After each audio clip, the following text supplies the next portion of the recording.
ఆలోచన ఇప్పటికిప్పుడు ఎన్నికలు నిర్వహించే పరిస్థితి లేదు.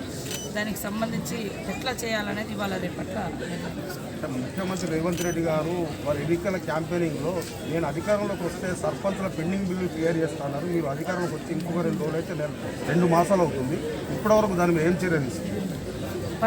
దాదాపుగా 16 నెలల నుంచి మొత్తం దాదాపుగా 1200 కోట్ల పైగా గత ప్రభుత్వం బిల్లులన్నీ సైడ్ ట్రాక్ పట్టించి వాడుకున్నది, వేరే దిక్కు వాడుకున్నది. ఇప్పుడు మేము వచ్చినాము, జీతాలు ఇచ్చుకోవడానికి కూడా అక్కడ ఏం లేదు వాస్తవానికి. అవన్నింటిని కూడా సరి చేసుకుంటూ కనీసం 5వ తారీఖు లోపు ఉద్యోగుల జీతాలు ఇవ్వడము, పెన్షన్లు ఇవ్వడము ఇప్పుడు కార్యక్రమం. మీరు ఇది ఇస్తాన్నారు, చేయలేదు అంటారు. మేము ఎక్కడ కూడా ఒక్క రూపాయి కూడా రాష్ట్ర ప్రజల యొక్క ఆస్తులను కానీ అంటే ప్రభుత్వం యొక్క డబ్బును కానీ మా సొంత ప్రయోజనాలకు, మాకు ఇష్టానికి, మా నచ్చిన అంటే కట్టడాల కోసం మేము ఎక్కడ కూడా వాడలేదు. మీరు చూస్తున్నారు, ప్రతి రూపాయి కూడా ప్రజా సంక్షేమం కోసమే వాడుతున్నాం. ఖచ్చితంగా దశల వారీగానైనా వాళ్ళ కష్టాలు తీర్చాలని మేము ఆలోచనలో ఉన్నాం. అనేక సందర్భాల్లో కూడా రివ్యూలలో కూడా చేస్తున్నాము. సర్పంచులకు రావాల్సినటువంటి ఏదైతే బిల్లులు ఉన్నాయో ఇస్తున్నాం.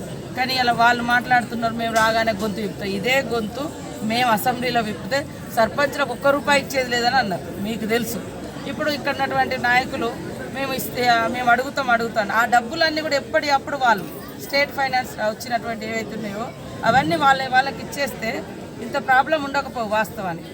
కాబట్టి ఆ ప్రాబ్లం క్రియేట్ చేసింది గత ప్రభుత్వం. ఇప్పుడు సాల్వ్ చేయడానికి మేము 100% ప్రయత్నం చేస్తాం. మీరు ఎన్నికల్లో ఇచ్చిన హామీలో భాగంగా 6 గ్యారంటీ పథకాలు అన్నారు, ఇప్పటికి ఒక 2 నియామకం చేశారు. 100 రోజుల్లో పూర్తి చేసేందుకు తప్పకుండా చేస్తున్నాము.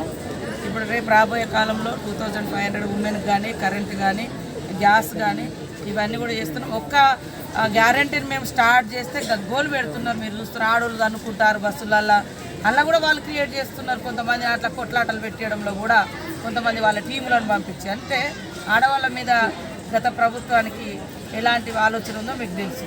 ఇవాళ ఇక్కడి నుంచి హైదరాబాద్కు ఆటో పోతుందా? మరి అట్లాంటివి కూడా అడ్డుకునే ప్రయత్నం చేస్తున్నారు. రాష్ట్రంలో ఉన్నటువంటి మా అక్కలు చెల్లెళ్ళు అర్థం చేసుకోవాలి.